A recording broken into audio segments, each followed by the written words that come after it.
Hello दोस्तों, कैसे हैं आप सभी लोग। स्वागत है आप सभी का आपके अपने यूट्यूब चैनल वाइब्रेंट बैंकर में। तो फ्रेंड्स, हम हमारे IIBF CCP की तैयारी कर रहे हैं। ये हमारा मॉड्यूल 1 का लास्ट चैप्टर है, क्रेडिट रेटिंग, जो आज हम ख़त्म करने वाले हैं। तो फ्रेंड्स, इसके पहले की वीडियोस आपने नहीं देखे हैं तो आप चैनल पे जाके प्लेलिस्ट में जाके प्रीवियस वीडियोस को देख सकते हैं, और इसके अलावा आपको प्रीवियस वीडियोस की लिंक डिस्क्रिप्शन में मिल जाएगी, आप वहाँ से भी जाके वीडियोस को देख सकते हैं। फ्रेंड्स, अभी थोड़ा व्यस्तता के कारण जो है वीडियोस डिले हो रहे हैं, लेट हो रहे हैं, उसके लिए आई एम सॉरी। लेकिन अभी इसके बाद आपको जो है कंटिन्यूसली इसके वीडियोस लेक्चर मिलने वाले हैं। कल मैंने आप लोगों के लिए पूरा वीडियो लेसन रिकॉर्ड किया, लेकिन वो सेव नहीं हो पाया, इस वजह से वीडियो कल आ नहीं पाया।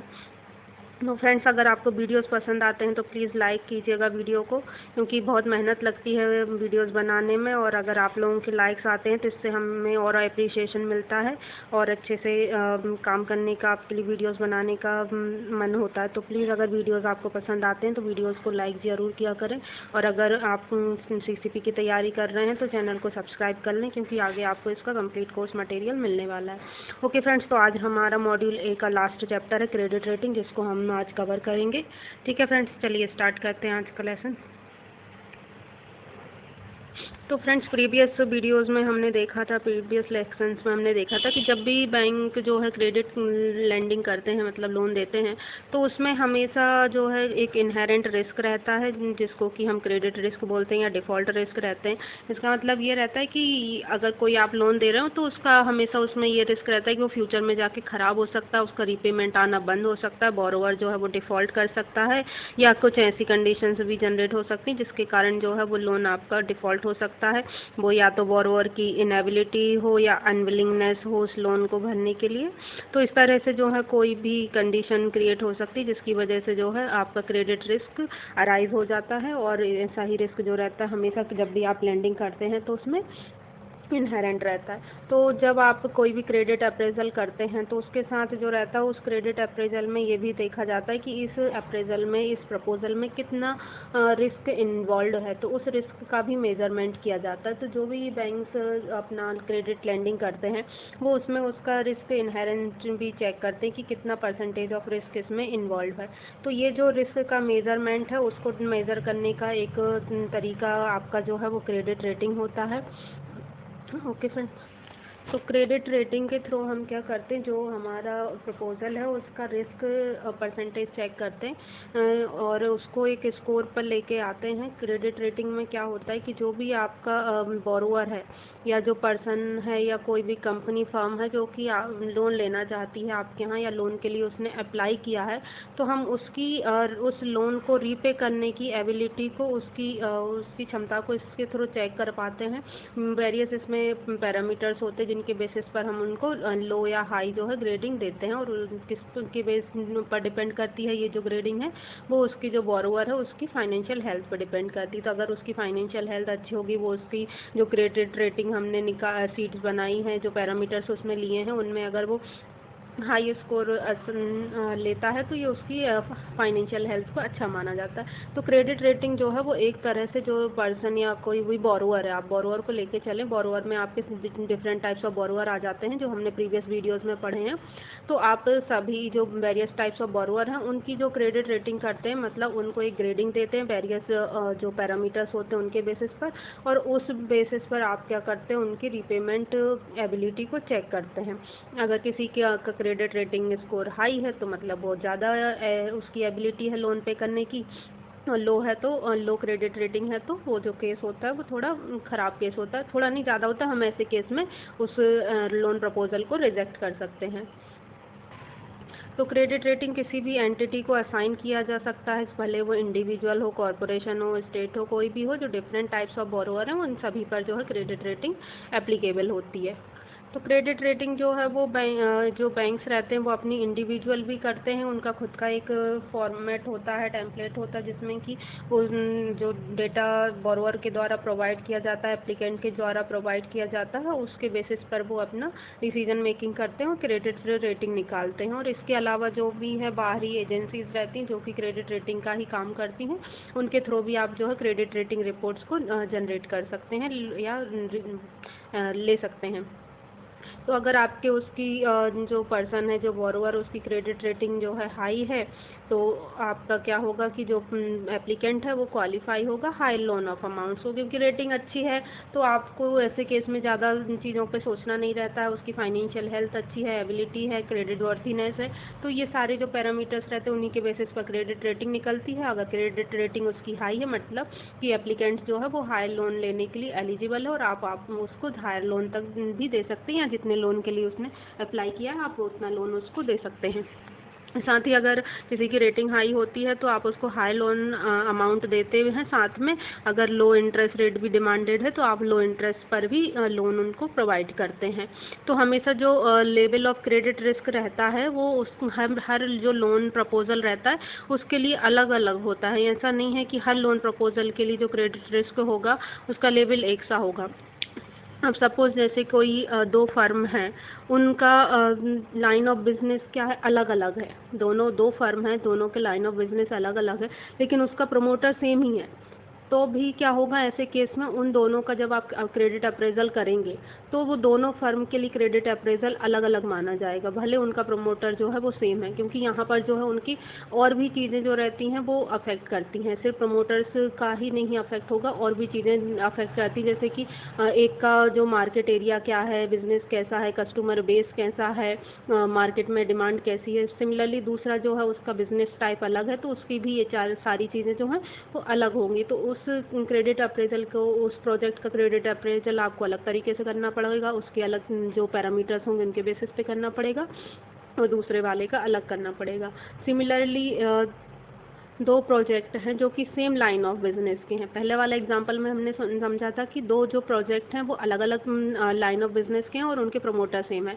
अब इस वाले केस में क्या हो रहा है कि दो प्रोजेक्ट हैं जो सेम लाइन ऑफ बिजनेस के हैं, लेकिन इनका क्या हो रहा है, जो प्रमोटर्स हैं वो अलग अलग हैं। तो इस केस में भी क्या होगा, इनका अप्रेजल अलग होगा, क्योंकि यहाँ पर जो मैनेजमेंट है वो अलग अलग है। भले उनका जो बिजनेस है वो एक ही लाइन का, मार्केट एक सा है, लेकिन जो प्रमोटर्स हैं, जो उसका मैनेजमेंट है वो अलग अलग है, उनकी थिंकिंग अलग अलग, उनकी अप्रोच अलग होंगी, उनकी स्ट्रैटेजी अलग होंगी। तो यहाँ पर मैनेजरियल इफेक्टिवनेस जो है वो रोल प्ले करती है। तो इस वजह से आप जो है एक से प्रपोजल के लिए एक सा अप्रेजल नहीं कर सकते हैं। हर प्रपोजल के लिए, हर अलग अलग प्रोजेक्ट के लिए अलग अलग अप्रेजल होगा, वो आपको करना होगा। इसी तरह से जो रहता है, अगर उनका अलग अलग क्राइटेरिया है तो उनमें जो रिस्क इन्वॉल्व रहेगा वो भी अलग अलग होगा, और उसी के बेसिस पर जो है उनकी क्रेडिट रेटिंग होगी। अब जो क्रेडिट रेटिंग आप कर रहे हैं उसका ऑब्जेक्टिव क्या है, क्यों आप क्रेडिट रेटिंग कर रहे हैं। तो जो क्रेडिट रेटिंग आप किसी भी अप्रेजल में करते हैं तो क्या होता है, उसका मेन रीज़न क्या है कि आपको ये डिसीज़न लेने में हेल्प होती है कि आपको उस लोन प्रपोजल को एक्सेप्ट करना है, रिजेक्ट करना है, या अगर आप एक्सेप्ट कर रहे हो तो जो प्रपोजल है उसको एक्सेप्ट कर रहे हो तो उसमें कुछ मॉडिफिकेशन होने हैं क्या। तो ये जो भी चीज़ें हैं इनका आपको डिसीज़न लेने में ये हेल्प करता है, एक टूल होता है आपकी डिसीज़न मेकिंग में क्रेडिट अप्रेजल की में। तो आपको ये जो है वो हमें हेल्प करेगा उस प्रपोजल को डिस्पोज करने में। आपको या तो उसको एक्सेप्ट करना है, उसको लोन देना है, या आपको उसको रिजेक्ट करना है। साथ में ये जो है वो उस लोन की प्राइसिंग में भी हेल्प करता है। जैसे कि हमने पहले भी समझा था कि अगर हाई क्रेडिट रेटिंग होगी उसकी तो उसका जो रेट ऑफ इंटरेस्ट है वो कैसा होगा, लो रेट ऑफ इंटरेस्ट आप उसको चार्ज करेंगे, क्योंकि हाई क्रेडिट है, उसकी हाई क्रेडिट रेटिंग है, तो इसका मतलब जो है कि उसमें जो रिस्क इन्वॉल्व है वो बहुत कम रिस्क इन्वॉल्व है। तो आप ऐसे कस्टमर्स को जो है बैंक के साथ जोड़ना रखना चाहेंगे, क्योंकि इसमें क्या है, आपने एक हाई क्वालिटी, अच्छी क्वालिटी का क्रेडिट किया है। तो ऐसे क्रेडिट का क्या है, डिफ़ॉल्ट होने के चांसेस बहुत कम होते। तो आप यहाँ पर ऐसे कस्टमर को बैंक से जोड़ के रखना चाहते हैं और उनको जो है लो इंटरेस्ट रेट पर भी लोन देना चाहते हैं। तो ये आपको जो है उस लोन की प्राइसिंग करने में भी हेल्प करती है। साथ में जो है बैंक की जो टोटल क्रेडिट पोर्टफोलियो है उसमें भी आप अगर इस तरह के अच्छे प्रपोजल्स को एक्सेप्ट करते हैं जिनकी क्रेडिट रेटिंग हाई है, तो ओवरऑल जो बैंक का क्रेडिट पोर्टफोलियो रहेगा, है ना, मैक्रो लेवल पर आप एक किसी ब्रांच का हो रहा है तो वो उसका ब्रांच तक हो गया, लेकिन एज अ होल आपको बैंक का क्रेडिट पोर्टफोलियो देखेंगे तो ये उसमें भी क्या होता है, उसकी भी अच्छी रेटिंग असाइन करने में हेल्प करता है। क्योंकि आप अगर अलग अलग अच्छे क्वालिटी का लोन दे रहे हैं तो ओवरऑल भी जो आपका क्रेडिट होगा वो भी अच्छा होगा। और इसी कारण से जो आपको उस लोन का, उस क्रेडिट का प्रोविज़न करना रहेगा वो भी बहुत कम प्रोविज़न करना पड़ेगा। साथ में ऐसे लोन की जो लोन पॉलिसी होगी या रिव्यू पॉलिसी होगी वो भी बहुत ज़्यादा मतलब ऐसी टफ नहीं होगी, क्योंकि आपने हाई क्वालिटी का जो है लोन किया है, तो उसमें रिस्क जो इन्वॉल्व है वो कम इन्वॉल्व रहता है। तो क्रेडिट रेटिंग के ये ऑब्जेक्टिव होते हैं जिसके बेसिस पर आप जो है अपने लोन अप्रेजल करते हैं। अब कुछ इंटरनल और एक्सटर्नल क्रेडिट रेटिंग एजेंसीज़ हैं जो कि बड़े बड़े लोन प्रपोजल्स का जो है क्रेडिट रेटिंग्स करती हैं। तो ये जो क्रेडिट रेटिंग है इंडिया में जो आरबीआई के द्वारा अप्रूव्ड क्रेडिट रेटिंग एजेंसीज़ हैं वो हैं ब्रिकवर्क्स क्रेडिट रेटिंग एजेंसी है, credit analysis and research limited, sorry, credit analysis and research limited CRISIL है आपका, आईसीआरए है, और India ratings and research private limited है, SME ratings agency of India limited है। तो ये जो है कुछ आपकी क्रेडिट रेटिंग एजेंसीज हैं जो कि आरबीआई के द्वारा अप्रूव्ड क्रेडिट रेटिंग एजेंसीज हैं। उसके अलावा कुछ एजेंसीज ऐसी हैं जो कि वर्ल्ड वाइड लेवल पर हैं, मतलब इंटरनेशनल लेवल पर क्रेडिट रेटिंग करती हैं कंपनीज़ की, जैसे फिच हुआ, मूडीज़ हुआ, स्टैंडर्ड्स एंड पुअर हुआ। तो ये तीनों जो हैं इंटरनेशनल लेवल की क्रेडिट रेटिंग एजेंसीज हैं। तो ये जो इंटरनेशनल लेवल की एजेंसीज हैं ये जो मल्टीनेशनल कंपनीज होती हैं जिनका कि एक साथ कई कंट्रीज़ में प्रेजेंस होती है, तो वैसी कंपनीज़ की ये क्रेडिट रेटिंग करती हैं। तो आपको जब इस तरह के कोई प्रोजेक्ट से आप डील करते हैं तो उसमें आप international rating credit rating agencies की भी रिपोर्ट निकाल सकते हैं या ले सकते हैं। एंड ये जो आपकी जो इंडिया में क्रेडिट रेटिंग एजेंसीज हैं वो जो है किस किस के द्वारा स्पॉन्सर्ड है वो भी मैं आपको थोड़ा सा बता देती हूँ, एक नॉलेज की चीज़ है। जो ब्रिकवर्क्स रेटिंग इंडिया लिमिटेड है कैनरा बैंक के द्वारा स्पॉन्सर्ड है। फिर जो आपकी credit analysis and research limited है जिसको कि शॉर्ट में हम केयर बोलते हैं। ओके फ्रेंड्स, जो क्रिसिल है वो एस&पी जो यहाँ पे हमने पढ़ा ये इसके द्वारा इसमें इसके द्वारा स्पॉन्सर्ड है क्रिसिल। उसके बाद जो आपका आईसीआरए है वो है आपका मूडीज़ के द्वारा स्पॉन्सर्ड। ओके फ्रेंड्स, उसके बाद जो आपका India rating and research private limited ये वाली जो है ये फिच के द्वारा है। ओके, तो आप यहाँ से ऐसे जो तीनों हैं इस तरह से चल सकते हैं। इन तीनों के लिए जो आपकी थर्ड टू लाइन है, तो क्रिसिल के लिए हो गई आपकी स्टैंडर्ड्स एंड पुअर, आईसीआरए के लिए हो गई आपकी मूडीज़, और India rating and research limited के लिए हो गई आपकी फिच। ओके फ्रेंड्स, और ये जो आपकी SME rating agency of India limited है ये जो है सिडबी के द्वारा स्पॉन्सर्ड है। और जो है ये जो कंपनी है एस्मेरा ये सिर्फ जो एमएसएमईज रहती हैं उनकी क्रेडिट रेटिंग करती है। ओके फ्रेंड्स, आई होप आपको समझ में आ गया होगा। तो ये आपकी सारी क्रेडिट रेटिंग एजेंसीज हैं। अब जब भी कोई भी कंपनी क्रेडिट रेटिंग करती है तो वो कौन कौन से फैक्टर को इसमें इन्वॉल्व करती है, कौन कौन से पैरामीटर्स रहते हैं जो कि क्रेडिट रेटिंग करने में इन्वॉल्व रहते हैं। जैसे कि कोई भी कंपनी है, बिजनेस फर्म है, तो उसके बिजनेस पैरामीटर्स उसमें कंप्राइजेस रहेंगे, जैसे कि industry profile, market position of the company, operating efficiency company की। तो ये जो है ये बिजनेस पैरामीटर्स के बेसिस पर उसकी स्क्रूटनी की जाती है और उसके बेसिस पर उनको स्कोर दिए जाते हैं। साथ में फाइनेंशियल पोजीशंस को देखा जाता है, मतलब जो बैंक उनके फाइनेंशियल स्टेटमेंट्स रहते हैं उनके बेसिस पर उनके कैश फ्लोज, अकाउंटिंग क्वालिटी कैसी है, प्रॉफिटेबिलिटी कैसी है उस फर्म की, या फाइनेंशियल फ्लेक्सिबिलिटी कैसी है, तो इन सब के बेसिस पर जो है उसको रेट किया जाता है। साथ में मैनेजेरियल कॉम्पिटेंस जो है वो भी देखा जाता है, क्योंकि मैंने अभी दो एग्जांपल हमने पढ़े थे सेम प्रमोटर और डिफरेंट प्रमोटर वाले, तो वैसे में आपका मैनेजेरियल कॉम्पिटेंस वाला जो फैक्टर है वो काम करता है। तो ये जो है मैनेजेरियल फैक्टर देखते हैं, उसका ट्रैक रिकॉर्ड्स देखेंगे, फिलॉसफीज़ क्या है, स्ट्रेटेजी क्या है, क्या उनकी डिसीजन मेकिंग है, ये सारी चीज़ों के बेसिस पर जो है उनकी स्क्रूटनी किया जाता है। तो जब भी इन बेसिस पर इन स्क्रूटनी करेंगे और फिर जो है जो भी रेटिंग्स उनको असाइन की गई उन रेटिंग्स का टोटल करते हैं, और जो फिर कंपनीज हैं उनको A, AA, A- से लेकर D तक इस तरह की क्रेडिट रेटिंग असाइन करती हैं। जितनी अच्छी जो क्रेडिट रेटिंग होगी वो उतना हाईएस्ट उसका सेफ्टी स्टैंडर्ड होगा और आपका जो डिसीजन मेकिंग है ऐसे केस में इजी हो जाता है। तो अगर यहाँ पर जैसे AAA है तो AAA क्या करता है, हाईएस्ट सेफ्टी को इंश्योर करेगा, और यहाँ D टाइप का जो कैटेगरी है वो डिफ़ॉल्ट कैटेगरी को इसमें वो बताता है। तो ये आपको इस तरह से उनकी क्रेडिट रेटिंग से ये हेल्प मिलती है कि आपको इसमें को लोन देना है या नहीं देना है। अब बैंक्स जो है वो जो क्रेडिट रेटिंग मॉडल यूज़ करते हैं, वो उनका खुद का जो क्रेडिट रेटिंग होता है वो सिंपल मॉडल यूज़ करते हैं, जिसमें कि जो रहते हैं उनकी बैंक जो भी कंपनीज रहती हैं उनके फाइनेंशियल रेशियोज़ को कंप्यूट किया जाता है, उनकी जो भी फाइनेंशियल स्टेटमेंट्स हैं उनके बेसिस पर। तो इसमें जो कंपनीज का देखा जाता है फाइनेंशियल पोजीशन निकालने के लिए जो फाइनेंशियल रेशियोज़ देखे जाते हैं, उसमें करंट रेशियो हुआ, total outside liability upon tangible net worth मतलब डेब्ट इक्विटी का रेशियो हुआ, इंटरेस्ट कवरेज रेशियो हुआ, प्रॉफिटेबिलिटी रेशियो हुआ या RAROC हुआ। तो ये सारे जो रेशियोज़ हैं इनके बेसिस पर जो है कंपनी की क्रेडिट रेटिंग की जाती है। और ये जो क्रेडिट रेटिंग की जाती है जनरली उन जो भी कंपनी है उनकी लेटेस्ट ऑडिटेड बैलेंस शीट के बेसिस पे की जाती है।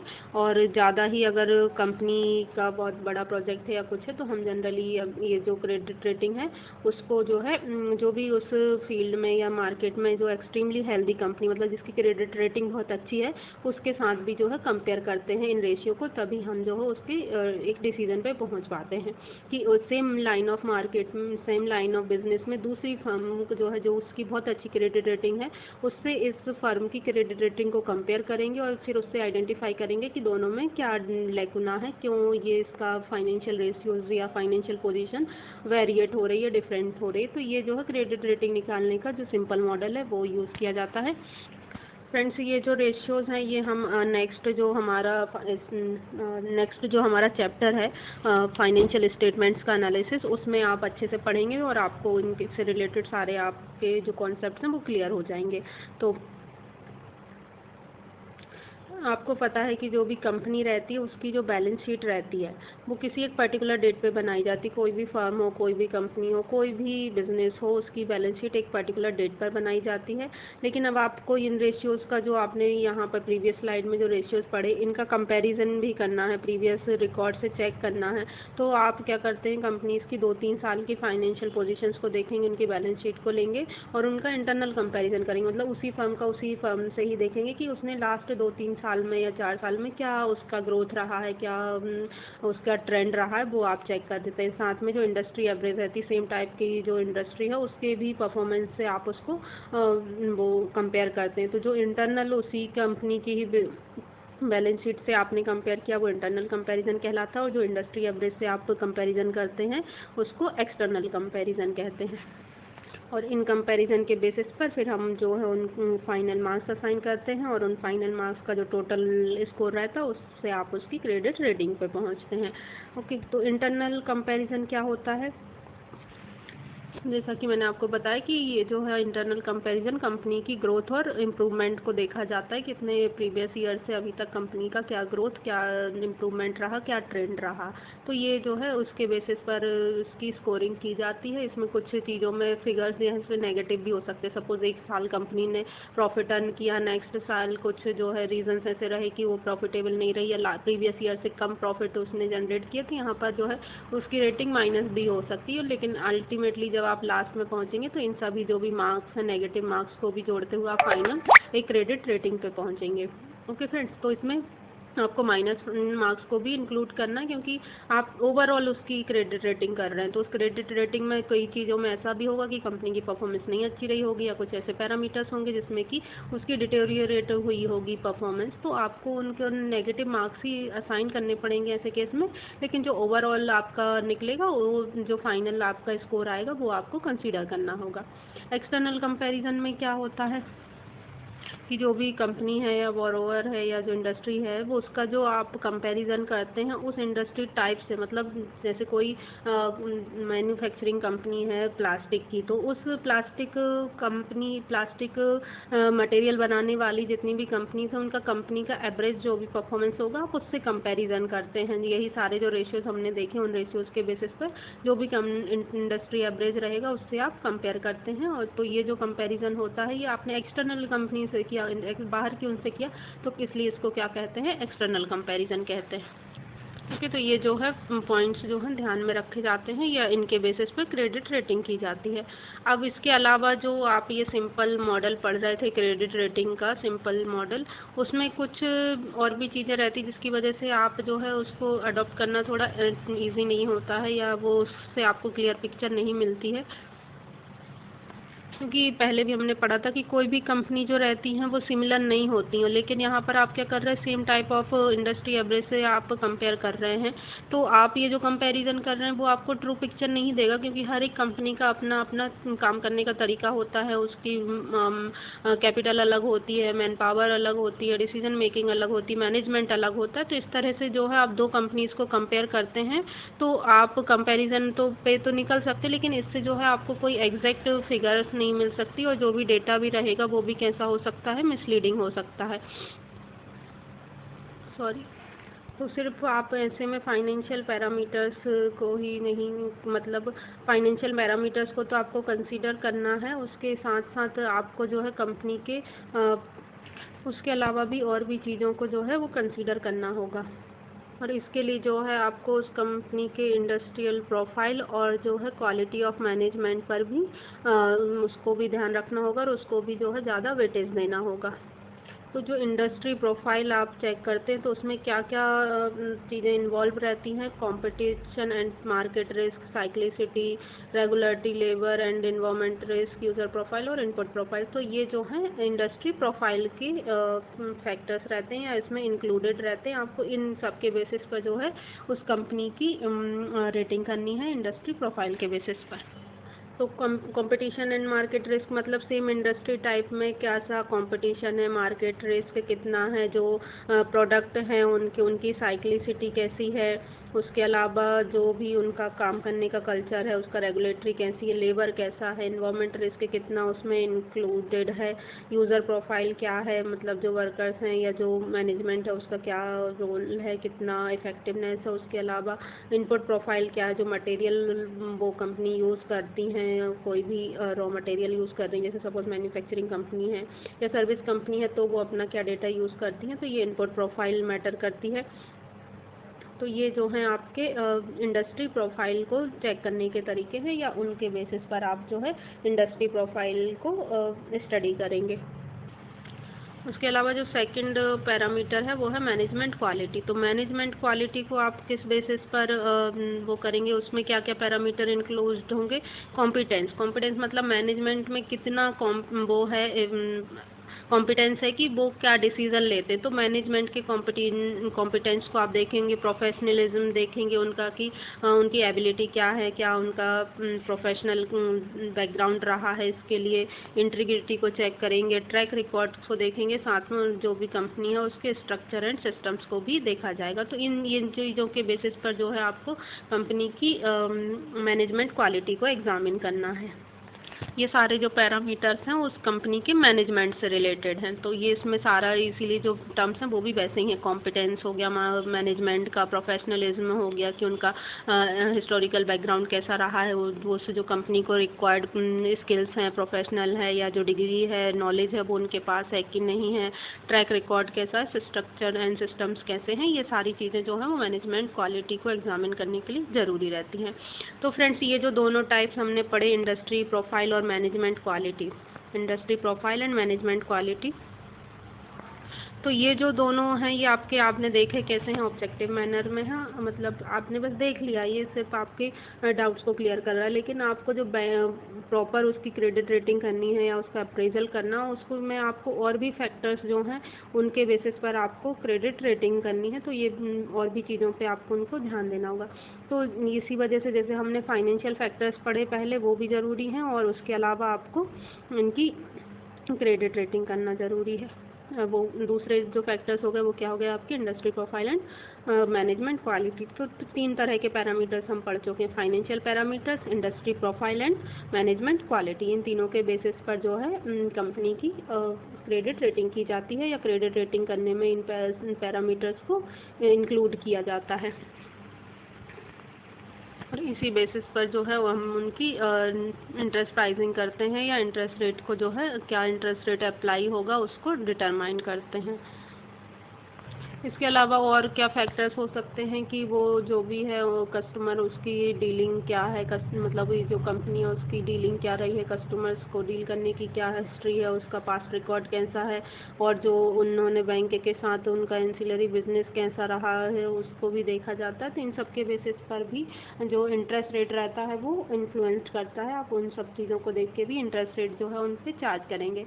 और बाकी सिमिलरली हम पहले देख चुके हैं कि अगर अच्छी रेटिंग होगी उनकी तो उनको जो है बोरोवर को लो इंटरेस्ट रेट चार्ज किया जाता है, और ख़राब रेटिंग रहेगी या डाउनग्रेडेड रेटिंग रहेगी तो हाईएस्ट इंटरेस्ट रेट चार्ज किया जाता है, क्योंकि इसमें जो है वो रिस्क इन्वॉल्व रहता है। इस वजह से उस रिस्क इन्वॉल्व के बेसिस पर ही जो है उनको इंटरेस्ट रेट चार्ज किया जाता है। ओके फ्रेंड्स, और जैसे आप कोई भी टर्म लोन के लिए अप्रेजल कर रहे हैं तो आपको उस केस में कुछ एडिशनल पैरामीटर्स को भी देखना होता है, जैसे कि DSCR हुआ और लोन का रीपेमेंट पीरियड कितना है, क्योंकि टर्म लोन आप कर रहे हैं तो ये भी जो है ऐसे चीज़ केसेस में उनको भी एक वेटेज दिया जाता है।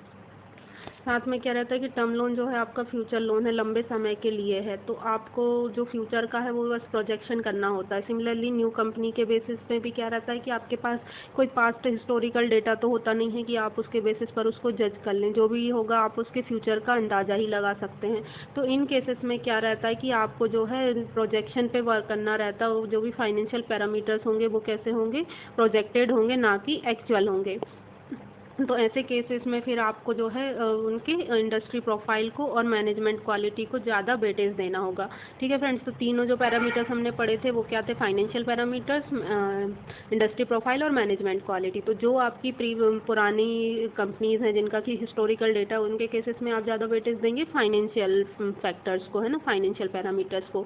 लेकिन अगर आप टर्म लोन कर रहे हैं या न्यू कंपनी को लोन दे रहे हैं तो उनके केस में क्या रहता है, आपके पास हिस्टोरिकल डेटा तो होता नहीं है कि आप उनके फाइनेंशियल रेशियोज निकाल सके, फाइनेंशियल पोजीशन को चेक कर सके। आपको जो भी वर्क करना रहता है फ्यूचर पे वर्क करना रहता है, प्रोजेक्शन पे वर्क करना रहता है। तो ऐसे केस में आप जो है ज़्यादा वेटेज देंगे इंडस्ट्री प्रोफाइल को और मैनेजमेंट क्वालिटी को। ओके, तो ये आपको एक डिफरेंस भी यहाँ पर क्लियर हो गया। इसके साथ जो है क्रेडिट रेटिंग का इतना आपका फंडा क्लियर हो गया। अब मेन जो हमारा क्रेडिट एक्सरसाइज करने का मीनिंग क्या है कि आपको जो क्रेडिट पोर्टफोलियो है बैंक का, या आप जो क्रेडिट कर रहे हैं वो कैसा होना चाहिए, आपका रिस्क फ्री होना चाहिए, लेस रिस्की होनी चाहिए। तो इसी के लिए आप जो है रेटिंग एक्सरसाइज कर रहे हैं। तो ये जो क्रेडिट रेटिंग एक्सरसाइज है ये बैंक्स को उनका जो क्रेडिट पोर्टफोलियो है, ओवरऑल क्रेडिट पोर्टफोलियो है, उसको हेल्दी रखने में यूज़ करता है। हेल्थ मतलब कि अच्छा क्रेडिट आपने करा है, उसमें रिस्क इन्वॉल्व कम है और उसकी डिफ़ॉल्ट होने के चांसेस जो हैं वो कम हो जाते हैं। तो बैंक को जो है उस अपना एटलीस्ट 60% जो क्रेडिट पोर्टफोलियो है वो जनरली ए क्रेडिट रेटिंग वाली कंपनीज़ को देना चाहिए, उसमें ही लोन करना चाहिए। तो इससे जो ओवरऑल क्रेडिट पोर्टफोलियो रहेगा वो भी अच्छा होगा। साथ में बैंक को जो ये जो क्रेडिट रेटिंग में पैरामीटर्स यूज़ किए हैं उनको भी पीरियोडिकली जो है वैलिडेट करना चाहिए, अपडेट करना चाहिए। और अगर कोई अकाउंट नॉन परफॉर्मिंग हो जा रहा है ना, नहीं वो परफॉर्म कर रहा, तो आपको उनको भी क्या है एनालिसिस करना चाहिए क्योंकि क्यों जो है आपका एसेट जो है वो नॉन परफॉर्मिंग हुआ है और कहाँ आपको उसमें सुधार की ज़रूरत है। तो ऐसे केसेस में कि आपका अगर लोन है वो NPA ना जाए तो भी आपको एक दो उसका जो है पीरियोडिकली क्रेडिट रेटिंग करनी चाहिए, जिससे कि आपको उनकी फाइनेंशियल हेल्थ और उनकी परफॉर्मेंस के भी बारे में पता चलता रहे और आप अपने लोन अकाउंट को बैड लोन होने से बचा सकें। ओके फ्रेंड्स, तो ये हमारा जो है आज का लेक्चर ख़त्म होता है। ये हमारे इसी के साथ हमारा जो लास्ट चैप्टर था मॉड्यूल 1 का वो फिनिश हो गया है। कुछ न्यूमेरिकल्स बचे हुए हैं जो हम हमारा जो सेकंड मॉड्यूल है उसको फिनिश करने के बाद करेंगे, जिससे कि आपके जो कॉन्सेप्ट्स हैं रेशियोज से रिलेटेड, फाइनेंशियल स्टेटमेंट्स के एनालिसिस से रिलेटेड वो क्लियर हो जाएंगे। तो आप ये जो क्रेडिट रेटिंग से रिलेटेड जो न्यूमेरिकल हैं, केस स्टडी हैं, वो आप अच्छे से कर पाएंगे। तो आई होप आपको वीडियो पसंद आया होगा। वीडियो पसंद आया तो प्लीज़ वीडियो को लाइक करें, चैनल को सब्सक्राइब कर लें और बेल नोटिफिकेशन को भी ऑन कर लें, क्योंकि आगे फ्यूचर में आपको CCP के कंप्लीट कोर्स मटेरियल मिलने वाला है और सारे वीडियोस आपको लाइंड अप मिलने वाले हैं डेली। तो आई होप आपको ये वीडियो पसंद आ रहे हो। प्लीज़ आप अपने एक्सपीरियंस ज़रूर हमारे साथ शेयर करें, क्योंकि इससे हमें वाकई में बहुत मोटिवेशन मिलता है आगे आपके लिए और अच्छे से काम करने के लिए। Thank you so much.